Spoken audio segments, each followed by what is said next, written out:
I'm Cardi C, and I'm here today because I was asked to read some sonnets from Shakespeare.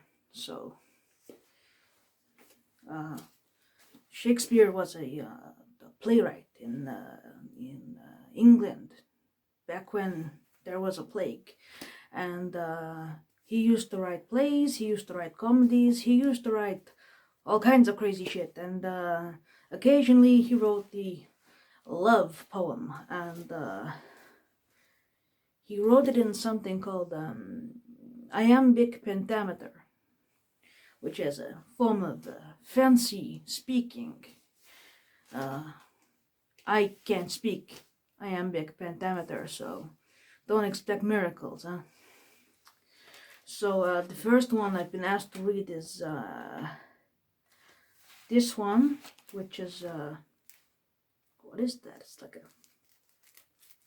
it's one of Papa's candy wrappers.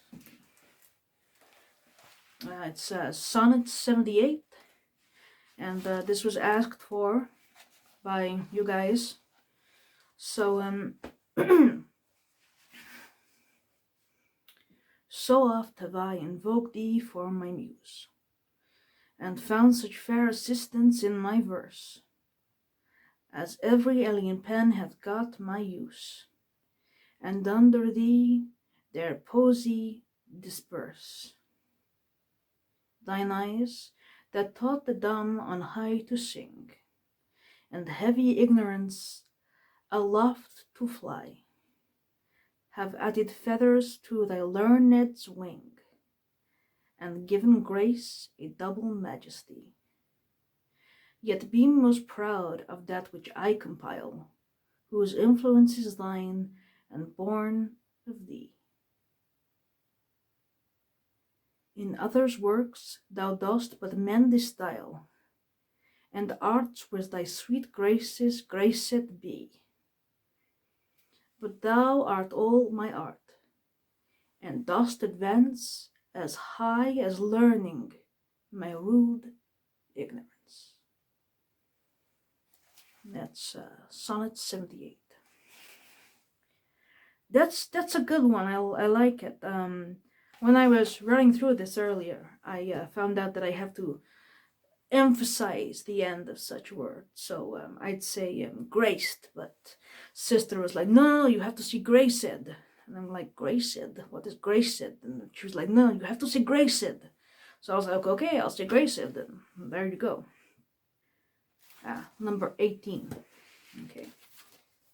So this is the one that was chosen by my ghoul friend, as you could call her, because she's my friend and she's a ghoul.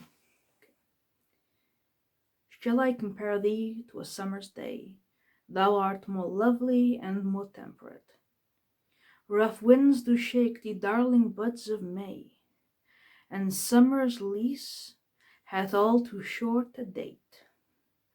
Sometime too hot the eye of heaven shines, and often is his gold complexion dimmed, and every fair from fair sometimes declines, by chance or nature's changing course untrimmed. But thy eternal summer shall not fade, not lose possession of thou fair thou oust, nor shall death bring thou wanderedst in his shade, when in eternal lines to time thou growst. So long as men can breathe or eyes can see, so long lives this, and this give life to thee. Whoever he wrote that about, he was hot for her or him, right? Yeah, he wanted that. He wanted that. Okay, let's have a look. Which other ones have we got? Sonnet 126, 126. O thou, my lovely boy, who is in thy power, dost hold time's fickle glass, his sickle hour, who hast by waning grown, and therein show'st thy lover's withering, as thy sweet self growst. If nature sovereign mistress overrack, as thou goest onward still will pluck thee back. She keeps thee to this purpose, that her skill may time disgrace and the wretched minute kill. Yet fear her, O thou minion of her pleasure. She may detain, but not still keep her treasure. Her audit, though delayed, answered must be, and her quietus is to render thee. So I didn't do a great deal of studying of fictional and poetry. Mostly it was, theology and the Gospel of Judas and all that. So mostly it was like religious texts. But I think the person who's speaking this is I think it's something to do with a woman like being represented. She represents time, and basically he's saying, "Oh, you're gonna die soon. Don't you forget about dying. Don't you forget about your friend William Shakespeare." Looking for something that really conveys love, I mean, like he had some bangers, I mean, personally, I like that one that goes, what is it like? Blow wind and puff out thy cheeks or something like that. I don't know. It's really powerful. I know that much. I like this one. Let's do number 14, okay?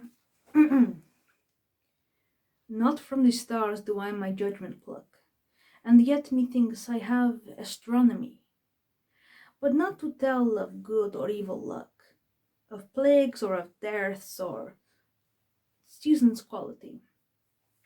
Nor can I fortune to brief minutes tell, pointing to each thunder, rain, and wind, or say with princes if it is shall go well.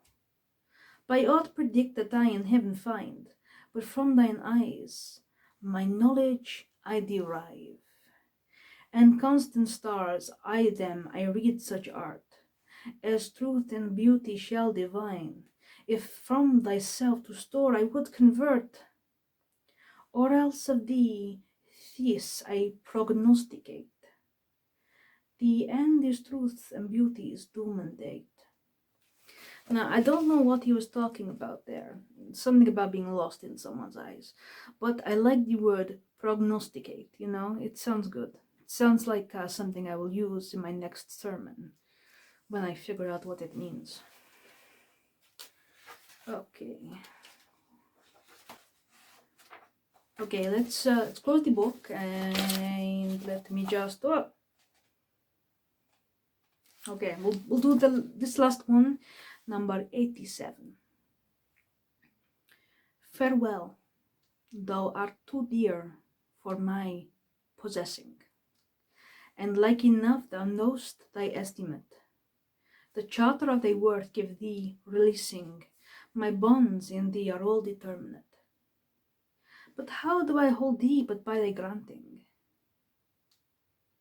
And for that riches, where is my deserving?